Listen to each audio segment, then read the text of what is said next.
Moshe Rabbeinu says to Klal Yisrael, this is the very beginning.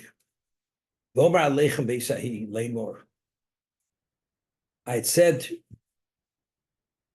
to you at that moment, L'uchal avadi seis eschem. You're too difficult for me to deal with. So there's a famous Rashi here. Moshe says that the Jewish people are too difficult for him to deal with. Efshesh lo Moshe yochel lodin Israel. I mean, Moshe couldn't adjudicate all the issues of the Jewish people himself. Adam shotzim Mitzrayim, the person who took them out of Egypt. The Korla Sayam, he split the sea. V'oredit Saman, and he brought down this heavenly food for them. V'higis is a slov, and he brought the quail. Lo yochel ledonam, he didn't have the capacity to judge them. El kachom lehem. This is what Moshe Rabbeinu said to the Jewish people. Hashem Elokechem hir be'eschem. Hashem has increased you. Higdil v'herim eschem al dayanchem.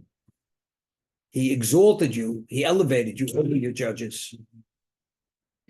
Nota l'sa'onesh mikem u'nesam al dayanim. He took the liability from you and he put it on the judges. What does this mean? Chenom Shlomo ki mi yuchal lishpot es amcha hakovir hazeh. King Solomon, the wisest man who ever lived, said, who has the capacity to judge you people? You're very difficult people to judge. That the Pasuk attests to the fact he was the wisest man who ever lived.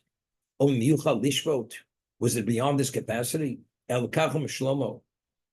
The judges of the Jewish people are not similar to the judges of the nations of the world. Shimdon v'horeg, u'makev v'choneg.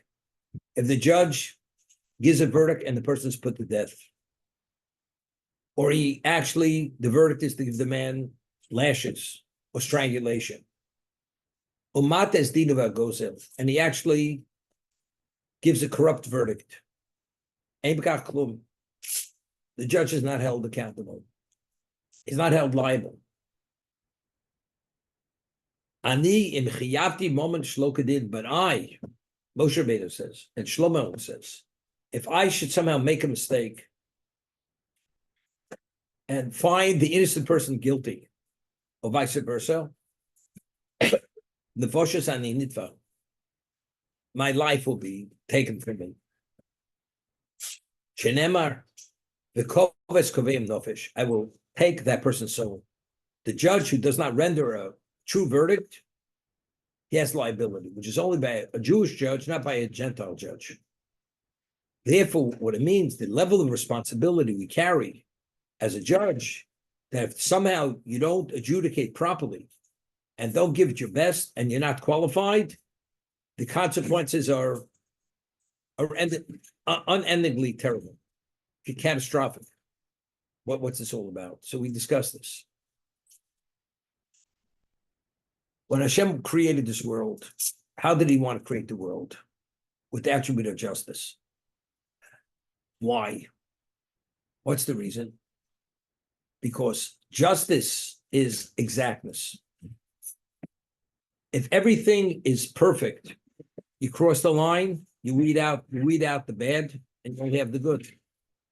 As a result of that, has the world function? It functions on the most advanced level of function, because you're weeding out all the failures.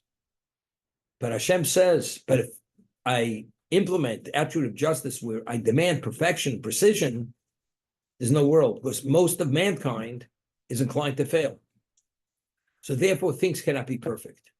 So what am I going to do? I'm going to create a law within human context that have to live within certain parameters. So the justice is within those parameters.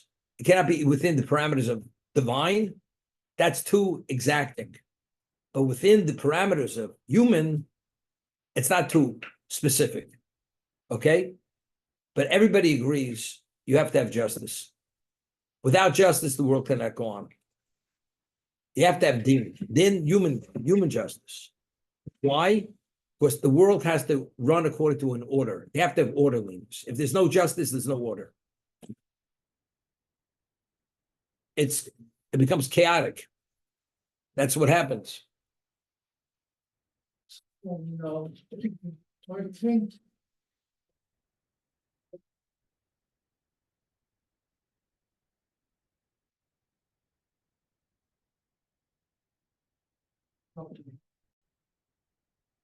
You have to have order. Without order, there's no world. You speak world order. There's no order, there's no world. Now, who is responsible to maintain world order? God created the world for Adam. Now, who is Adam? Adam is the Jewish people. We are responsible for existence because existence was created to facilitate our objective. The world failed. Klal Yisrael are given that responsibility to address the objective of creation. That objective can only be within the context of order. So the Jewish judge, where he's responsible for the Jewish people, he's held accountable if he doesn't maintain that order. That order is within human justice. The non-Jew, he doesn't have that level of responsibility. So even though he fails on his watch, but his implementing justice is not the justice which is demanded of the Jew. Because his obligation is not to maintain the world order. The world is the Jewish people. Therefore, that's what Moshe Rabbeinu says, and even Shlomo Melech. It's too much for me to carry because the liability for us goes beyond anything that's the liability for a non-Jew. Therefore, we have various levels of a judicial system for that reason.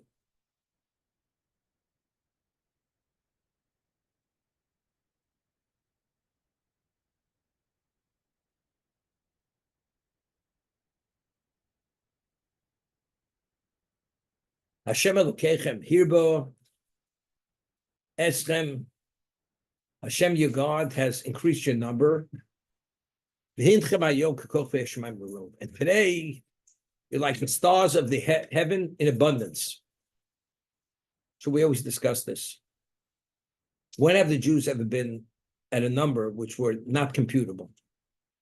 As you can't compute the stars of the heaven, you can't compute the number of the Jews.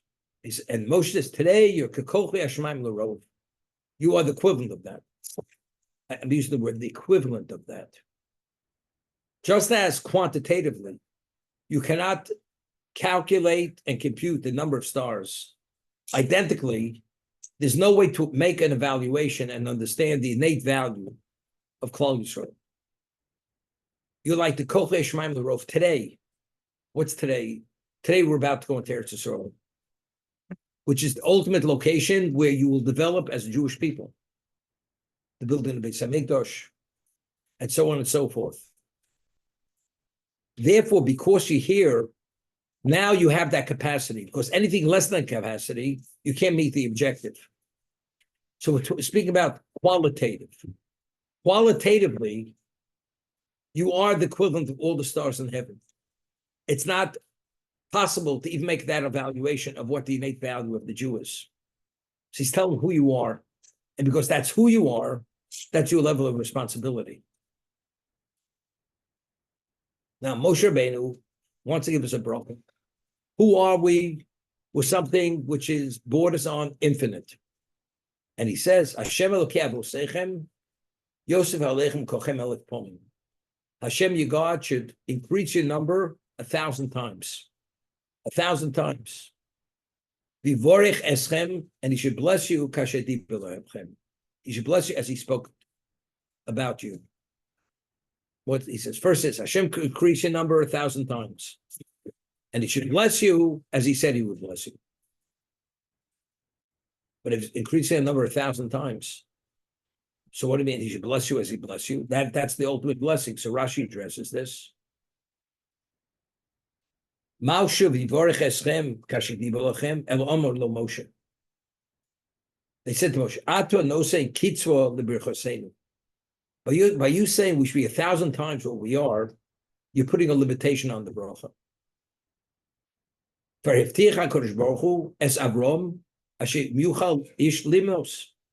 Hashem has promised Avram that the Jews are not computable.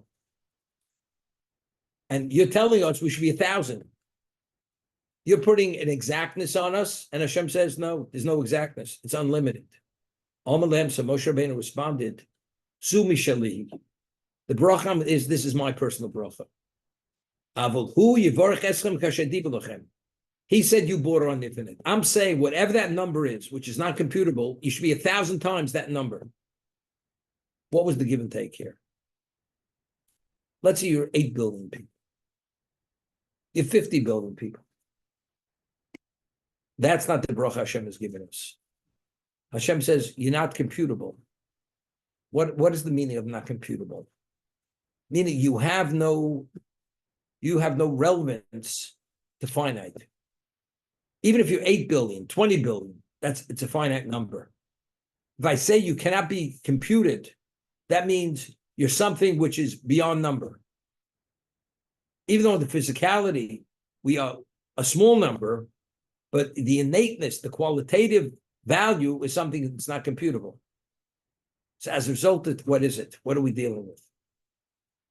So that's what they said to Moshe. But you said we should be 1,000 times what we are, but still, that's all finite. Finite is only temporary. Unlimited, that's part of eternity. So that Hashem says, Moshe says, let me clarify this. God says you border on the infinite, which is not computable.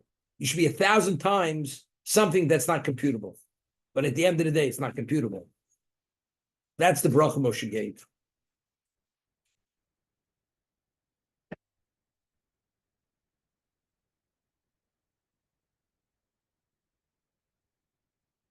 The Gemara tells us there's a number of things you're permitted to alter the truth. It doesn't say you're permitted to lie. It's called alteration of truth. What are they? That if a person asks you, how much Gemara do you know? How much of the Talmud do you know? And you know it all. You're permitted to alter the truth, says, it's not what you think. I don't know very much. So Rashi explains why, for the sake of humility, you're permitted to alter the truth. Because it's important enough for the sake of humility. Lying means you have no right to say a non-truth. That's called a lie. But if there's a basis for you not to say the truth, that's called altering the truth. So you're permitted to alter the truth for the sake of humility. Like we find Hashem altered the truth for the sake of Shalom Bayis. When Sari Menu was heard that she would conceive a child, she said, Adoni Zokain, my master is old. Hashem says, how did she say Ani Zokanti? That I'm beyond the capacity to have a child. Hashem altered the truth for the sake of Shalom Bayis. He didn't give it over to Avraham Avinu exactly the way Sari Menu had said it. So you're permitted to alter the truth, to say, it's not what you think. I'm not that Torah scholar that you think I am. So that's Rashi. I was thinking with this, what we're saying now, Torah is the ultimate item which is not computable. It's God's wisdom, it's infinite. But if you give a number to it, I studied this Masechta, I studied this tractate, and the tractate is finite. Once you put a number, you're taking something which is infinite, and you're giving it a finite profile. That means you're minimizing it. So if somebody says, I heard you know this much, it's not, I don't know that much. What do I know? It's an unknown factor, unknown. Because as long as you keep it in the unknown, then it has relevance to the infinite. The moment you put a number on it, then it doesn't, it's giving up that spiritual characteristic of what? Of unlimited. That's the reason why you're permitted to alter the truth.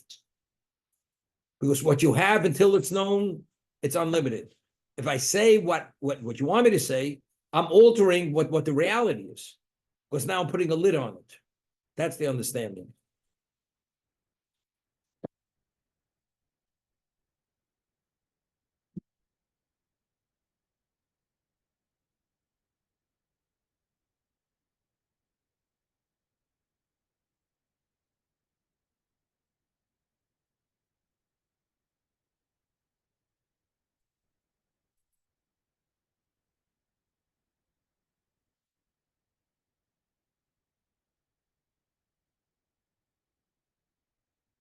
Eicha uchal, eicha esel levadi, torchachem asachem drivchem. How could I carry by myself your burden, your quarrels, your contentiousness? Can't do it myself.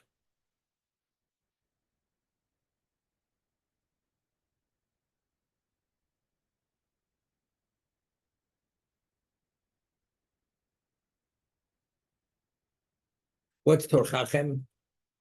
Malamed sho yisrael tarchonim. What does that mean? They're people that were burdensome. Two people are in court. The one sees his co-defendant. He seems that he's going to win the case. So before the judge has the ability to give a verdict, says, by the way, let's put a hold on it. I have witnesses I'm going to bring. And what does he do? He may not have witnesses. He's just doing it to delay the verdict. Yeshli Rayus Lovi, I have proof. You have to give me more time. You know, the judge knows the truth, but the judge has to deal with all these shenanigans and the delays that the people put on the case. Most of Hashem says, I will give you judges to deal with all these issues. Masachem, what's masachem? Your burdens, not distractions. People were heretics, and apikoris. Higdim Moshe Lotzeitz. If Moshe would leave his home early in the morning, what would people say? Omru, Marom ben Amram Lotzeitz. Why did Amram leave his house early in the morning? Shema Eno Shavim, maybe he has no shalom bias.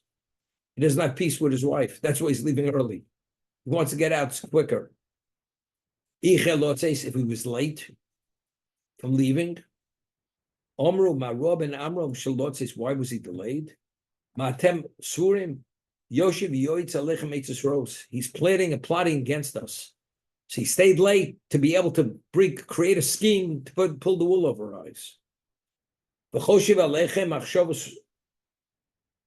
And he's coming with all kinds of approaches, which are detrimental to us. As they say in English, you can't win. Damned if you do, damned if you don't. Either way, Moshe Rabbeinu, whatever he did, he always had his detractors. That's Masachem. Rivchem. Malamed Shoyu Rogdim. They saw everything in the negative. Everything in negative. You share something with them, the glass is always half empty. Always. He probably thought this. Never give your fellow the benefit of the doubt. Now Moshe Rabbeinu says to Klal Yisrael, because this is the reality, we have to set up a judicial system. Appoint men who are wise. Nevonim, insightful. They're known among the tribes. And I will put them upon you.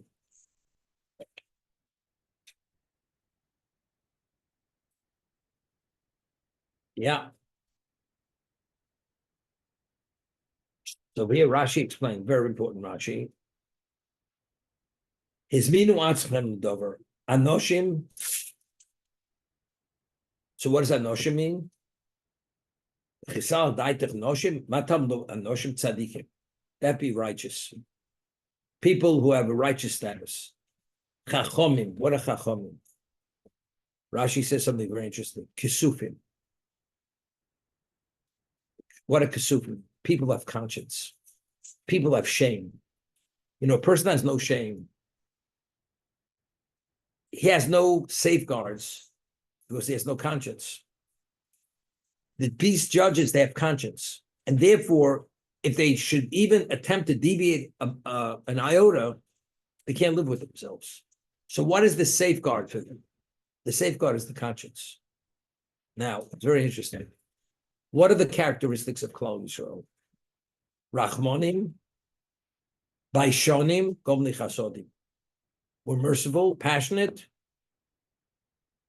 we have shame, and we do acts of loving kindness. What's the second? Baishanim, people of conscience. Throughout history, why does Klal Yisrael always come upon the truth? If you have no conscience, as they say, as it comes, you do whatever you want. But if you have conscience, because we descend from Avram, Yitzchak, and Yaakov, we have conscience, we can't do what we want to do. Because if we do what we want to do, we can't live, because of our conscience, we can't live with it. We can't live with that kind of behavior. It's like, it's programmed into our DNA that we can't behave a certain way. But that conscience leads us always to the truth. You have no conscience, you're a wild card. You're all over. There's nothing which you won't consider.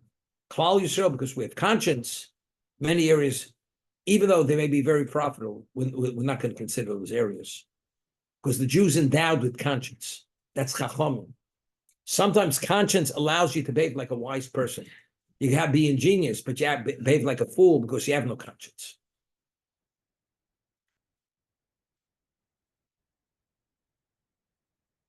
Who's the wise man? He sees the ramifications of his actions. But what is that rosa nolad? But that's conscience. You said, what difference does it make? If I do this, I'll hurt the other person. I do this, there'll be a liability. But if you have no conscience, you believe you'll get away with it. But if you have a conscience, it's not only getting away with it. I won't do it if it's the wrong thing to do, because I have a conscience. So that's Ezel Chocham Harosa Noad. The true Chocham is he has such a level of conscience that he takes everything into consideration, that he's not going to make certain decisions because he's going to end up in the future crossing lines. And he can't cross those lines. Why can't you cross them? You can't cross them because you have conscience, because you're a Chocham. Part of being a Chocham is you have conscience. You have no conscience, then you behave like a fool. Okay. And any comments before